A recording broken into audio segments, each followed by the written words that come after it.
ಲಕ್ಕುಂಡಿ ಗ್ರಾಮದ ಕಸ್ತೂರಿಯವ್ವ ರಿತ್ತಿ ಮನೆಯಲ್ಲಿ ನಿಧಿ ಸಿಕ್ಕ ಬಳಿಕ ಈಗ ಸಾಕಷ್ಟು ಪ್ರಕರಣಗಳು ಬೆಳಕಿಗೆ ಬರ್ತಾ ಇದ್ದಾವೆ.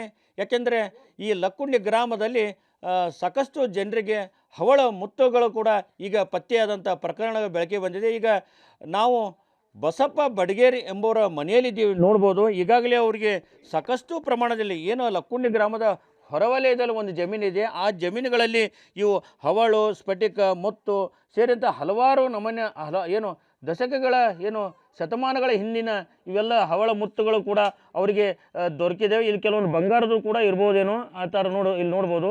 ಈ ಥರ ಸಾಕಷ್ಟು ಈ ಒಂದು ಮುತ್ತುಗಳಾಗಿರ್ಬೋದು, ಹವಳಾಗಿರ್ಬೋದು, ರತ್ನ ಮುತ್ತುಗಳು ಸಾಕಷ್ಟು ಸಂಗ್ರಹ ಮಾಡಿದ್ದಾರೆ ಬಸಪ್ಪ ಅವರು. ಆದರೆ ಈ ಸಂಗ್ರಹ ಮಾಡಿದ ಜಮೀನು ಈ ಹಿಂದೆ ರಾಜ ಮಹಾರಾಜರು ಏನು ಯುದ್ಧ ಮಾಡಿದ್ದ ಸಂದರ್ಭ ಆ ಒಂದು ಜಾಗ ಇರ್ಬೋದೇನೋ. ಯಾಕಂದ್ರೆ ಅಲ್ಲಿ ಹೀಗಾಗಿಯೇ ಇಂಥವು ಎಲ್ಲ ನಾನು ಯಾವಾಗ ಹೋಗ್ತೀನಿ ಪ್ರತಿ ವರ್ಷ ಕೂಡ ಇಷ್ಟು ಪ್ರಮಾಣದಲ್ಲಿ ನಾವು ಸಂಗ್ರಹ ಮಾಡ್ತೀನಿ ಅಂತೇಳಿ ಅವರು ಈಗಾಗಲೇ ಹೇಳಿದ್ದಾರೆ.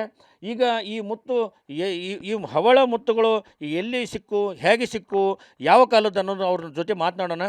ಸರ್, ಈಗ ನೀವು ಲಕ್ಕುಂಡಿ ಗ್ರಾಮದಲ್ಲಿ ಯಾವ ಸ್ಥಳದಲ್ಲಿ ಇವೆಲ್ಲ ಪತ್ತೆ ಅದು, ಅಲ್ಲಿ ಏನಿತ್ತು ಅಂತ?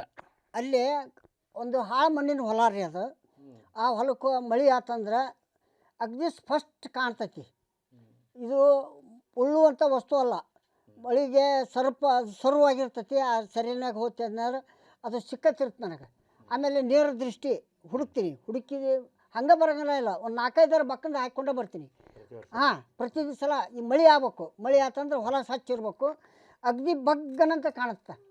ಏನು ರೀ ಇದು ಕಾಣುತ್ತಂದ್ರೆ ಇದು ಬೆಳಿತೂರು ಸಿಕ್ತಂದ್ರೆ ತೊಗೊಂಬಂದು ಅದನ್ನು ಜತಾಸಿಡುವುದೇ ಒಂದು ನಂದು ಉದ್ದೇಶ. ಎಲ್ಲರೂ ಇಡೋಂಗಿಲ್ಲ, ಎಲ್ಲರೂ ಕಳೆಯೋಂಗಿಲ್ಲ, ಕಳೆಯಿಲ್ಲ ಅರ್ಧಂಗೆ ತೊಗೊಂಬಂದು ಅವ್ನು ಡಬ್ಬಿ 2 ಡಬ್ಬಿ ಮಾಡಿದ್ದೆ.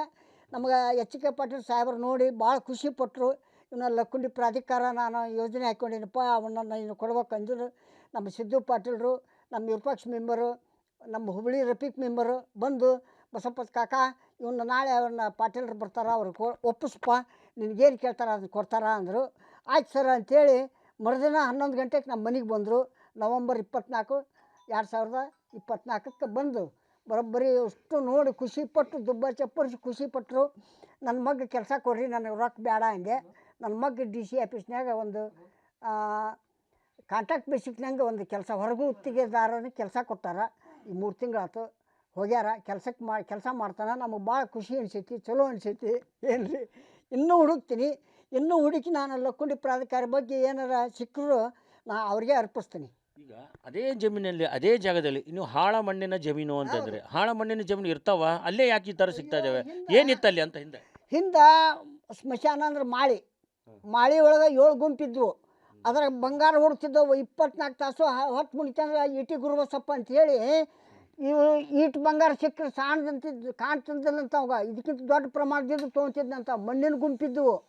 ಅವನ್ನ ಮಣ್ಣು ಸಾಗ ಮಾಡಿ ಏನೂ ಇಲ್ದಂಗೆ ಮಾಡಿಬಿಟ್ರು. ಸ್ಮಶಾನ ಅಂದ್ರೆ ಏನೋ ಹೆಣ ಹುಡುಗಿದ ಒಂದು ಸ್ಮಶಾನ ಅಂತಾರಲ್ಲ, ಹಂಗೆ ಈಗೆಲ್ಲ ನೆಲಸಮ ಮಾಡಿಬಿಟ್ರು. ಅವಾಗ ಒಂದು ಕಟ್ಟು ಚುಟ್ಟ ಒಂದು ಕಡ್ಡಿ ಪಟ್ಟ ತೊಗೊಂಡು ಹೋದ್ರೆ ಹೊಟ್ಟೆಷ್ಟಿಂದ ಮನೆಗೆ ಬರ್ತಿದ್ದು. ಅವಾಗ ಒಂದು ಹಳ್ಳು ಸಿಕ್ಕಿದ್ದು ಮಾರಕ್ಕೆ ಹೋದ್ರಿ, ತೊಗೊಳ್ಳೋಂಥ ಶ್ರೀಮಂತರ ಯಾರೂ ಇಲ್ಲ ಅಂದ್ರಂತ. ಅಂಥ ದೊಡ್ಡ ಕಿಮ್ಮತ್ತಿಂದು ಅದನ್ನು ಅವನ ಹೆಂಡ್ತಿಗೆ ಅವಾಗ ಗೊತ್ತಿಲ್ದಂಗೆ ಅವನ ಹೆಂಡ್ತಿ ತೊಗೊಂಡು ಹೋಗಿ ಮಾರಕ್ಕೆ ಹೋಗ್ಯಾಳ. ಅವ ಅಕ್ಷರ ಏನು ಮಾಡ್ಯಾನ, ಅವ ಹಳ್ಳು ತೊಗೊಂಡು ಬೇರೆ ಹಳ್ಳು ಕೊಟ್ಟು ಏನು ಅಂತಕ್ಕೆ ರೊಕ್ಕಿಲ್ವ, ಇದು ಭಾಳ ಕಿಮ್ಮತ್ತಿಂದ ಐತಿ ಅಂತೇಳಿ ಮನೆಗೆ ಕಳಿಸ್ಬಿಟ್ಟು. ಅದಕ್ಕಿಂತ ಮೊದಲಾಗ DK ಹೆಮ್ಸೂರು ಮಾಸ್ತರ್ ಅಂತೇಳಿದ್ರು. ಅವ್ರು ನನ್ನ ಕಡೆಯಿಂದ ಒಂದು 16 ಅವಳ ಇಸ್ಕೊಂಡಿದ್ರು. ಇದು 93ನೇ ಇಸ್ವಿಯಾಗ ಮಳೆ ಹತ್ಬಿಡ್ತಿ, 3 ದಿನ ಉತ್ಸವ ಕ್ಯಾನ್ಸಲ್ ಆಯ್ತು. ಅವ ಊರು ಬಿಟ್ಟು ಅವ ಹೊಳ್ಳಿ ಇವತ್ತಿಗೂ ಬರಲೇ ಇಲ್ಲ, ಲಕ್ಕುಂಡಿಗೆ ಬರಲಿಲ್ಲ. ರಾಯಚೂರಾಗ ಮಗ ನೌಕರಿ ಮಾಡ್ತಿದ್ದ, ಅಲ್ಲೇ ಇದ್ದು ಅಲ್ಲೇ ದಪ್ಪನ ಮಾಡಿದ್ರು ಅವನ್ನ. ಏನು ರೀ ಅವಾಗ ಅವನಂತೇಳಿ ಸಾಮಾನು ತೊಗೊಂಡು ಇಂದ್ರವಂಗೂ ಹೋದ. 73 ಆಗಿದ್ದು. ಉಷ್ಟು ಲಕ್ಕುಂಡಿನ ಕತ್ತಿ ಡಾಲು ಉಷ್ಟು ತೊಗೊಂಡು ಹೋಗಿ ಲಗೀಜು ಬಸ್ ಚಾರ್ಜ್ 300 ಆದ್ರೆ ಲಗೀಜು 700 ರೂಪಾಯಿದಾಗಿತ್ತಂತ. ದಿಲ್ಲಿಗೆ ಹೋದ. ಇಲ್ಲಿ ಲಕ್ಕುಂಡಿಗೆ ಬಂದು ಏನು ಹೇಳಿದವ, ನಾನು ಬಿಟ್ಟು ನಾ ತಪ್ಪಿಸ್ಕೊಂಬಂದಿರೋ ಮರ ನನ್ನ ಒಳಗೆ ಹಾಕಕತ್ತಿದ್ರು ಅಂತ ಜನರಿಗೆ ಹೇಳಿದ. ಮತ್ತು ಅವ ಕನ್ನಡ ಶಾಲೆ ಮಾಸ್ತರ, ಅವ್ನು ದೊಡ್ಡ ಪಗಾರ ಇತ್ತು.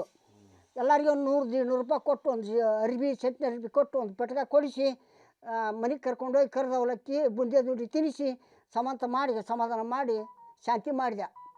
ಅವಾಗಲಿದ್ದ ಅದು ನನ್ನಂತಕ್ಕೆ ಕಂಡಪಟ್ಟು ಹವಳ ಇಸ್ಕೊಂಡು ಹೋಗಿದ್ದವ. ಏನು ರೀ ನಾನು ಪಕ್ಕಾ ಹುಡುಕ್ತೀನಿ ಇವತ್ತಿಗೂ.